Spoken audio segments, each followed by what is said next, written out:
Boa tarde, gente. Estou aqui em Garapé-Mirim. Nosso amigo operador Gilberto aqui, ó. Nosso sistema montado na Caterpillar 938G com a chave original aqui, ó. Vou mostrar aqui nosso sistema aqui, ó. Grande Gilberto.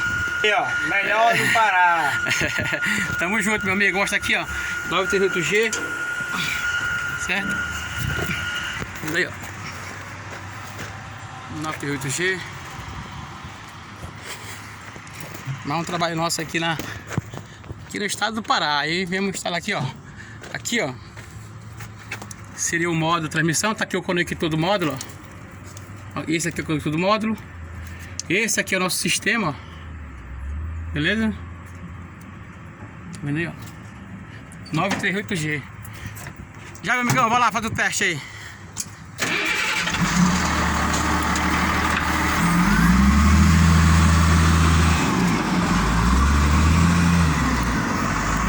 Nosso sistema modo de transmissão que...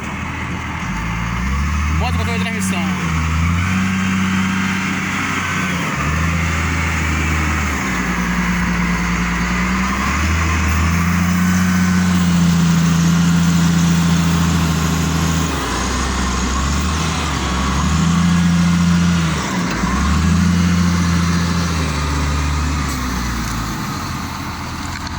Pode ver que a máquina faz todas as marchas. E usando a chave de reversão original da máquina, né?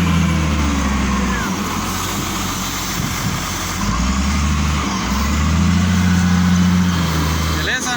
Semana um trabalho nosso aqui.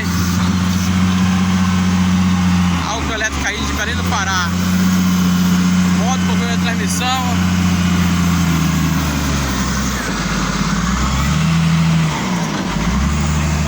É verdade, vai as duas marchas aqui, ó. Pode ver que tá aqui no nosso sistema.